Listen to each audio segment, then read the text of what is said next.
I actually write jokes backwards. I will write a punchline with no particular setup in mind. I just put it on a scrap of paper, and I'll throw that scrap of paper in my fishbowl. I have a fishbowl in my house filled with random punchlines. And every once in a while, I'll shake the bowl, and I'll dig in there and just pull one out and see if I can make that shit work. And I picked one for this special. It's not an easy punchline to pull off. Are you ready? Yeah. Here it goes. The punchline is, so I kicked her in the pussy.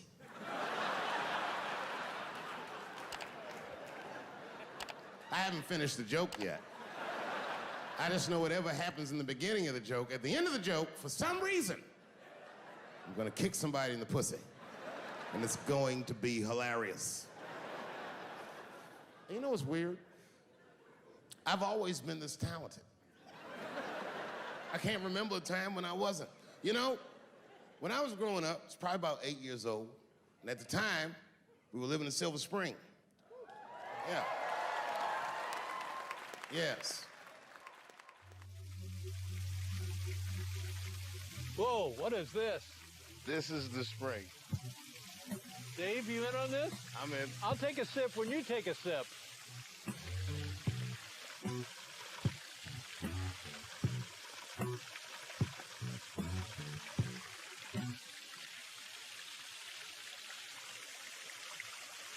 Irony. I'm fine. Common misconception about me in D.C. A lot of people think I'm from the hood. That's not true. But I never bothered to correct anybody because I wanted the streets to embrace me. As a matter of fact, I kept it up as a ruse. Like sometimes I'll hang out with rappers like Nas and them, and these motherfuckers will start talking about the projects. Yo, it was wild in the PJs, yo. And I'll be like, word, nigga, word. But I don't know. I have no idea. My parents did just well enough so that I could grow up poor around white people.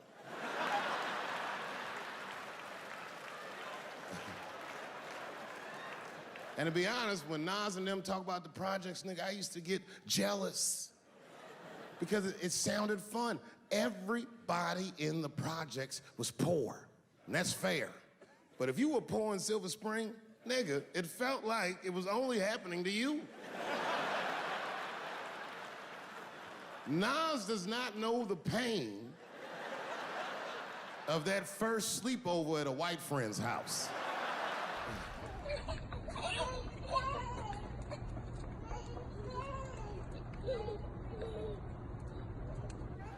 And you come back home on Sunday and just look at your parents like, y'all need to step your game up.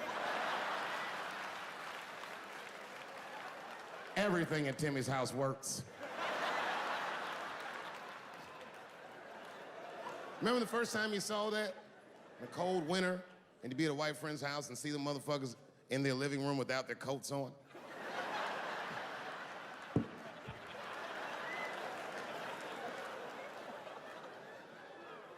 Timmy was one of my first white friends, like, in my life, man. He was a good dude, too. He moved to Silver Spring from Utah, of all places. I guess his family was affiliated with that Mormon church they got down there, and me and him used to hang out. And one day I was at his house, we were just hanging out, and Timmy says, Dave, why don't you stay for dinner tonight? I said, oh, man, I'd love to, but I can't. If I'm not home before dark, my mother will kill me. That was a lie. My mother had several jobs. I hadn't seen her in like 3 or 4 days. And the only reason I lied to Timmy was because at that point in my life, it was my experience that white dinner wasn't delicious.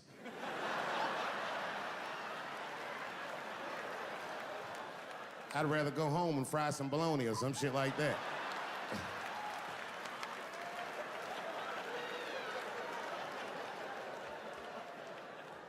But then old Timmy threw me a curveball I wasn't expecting. He said, oh, it's too bad you can't stay, Dave, because Mom made stovetop stuffing. I said, what the fuck, stovetop? Well, hold on, nigga, let me make some phone calls real quick. What's that great smell? Chicken. Oh, yeah. And stovetop stuffing. Your mom is making stovetop instead of potatoes? The celery, the onions, and all that great stuff? Think I could stay? Sure. Mom, can I eat at Jimmy's? Yes, but we're having chicken and stovetop. What time? 8? What time are you eating? 6, I think. Hello, Mom. You can never get enough stovetop stuffing instead of potatoes. I had seen that commercial so many times, I had dreamt of getting my hands on some of that stovetop stuffing. And finally, I met a motherfucker that actually had a box of stovetop in the house. I couldn't miss this opportunity, so I pretended to call my mother. And then I came back and I said, Timmy, you're not gonna believe this great news. Mom said I can stay. And he said, fantastic. He said, why don't you come with me and we'll help set the table and then we can say the blessing. I had no interest in setting this motherfucker's table or saying these crazy ass Mormon prayers. I just wanted that goddamn stuffing. So I told Timmy, I said, you know what, I'd love to help, but let me go wash my hands first. My plan was simple. Wash my hands slowly, and by the time I'm done, the table will be set, the blessing will be said, and all that there will be left to do is eat. Went to the bathroom. I washed my hands very slowly. I must have been in there for about 10 minutes. And suddenly, one of his mothers came to the door.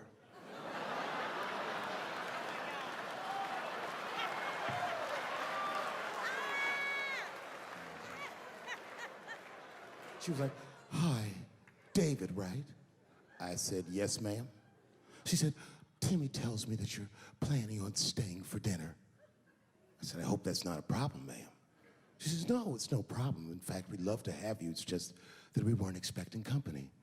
And I'm afraid there's not enough stovetop stuffing for everybody. So I kicked her in the pussy. Bam!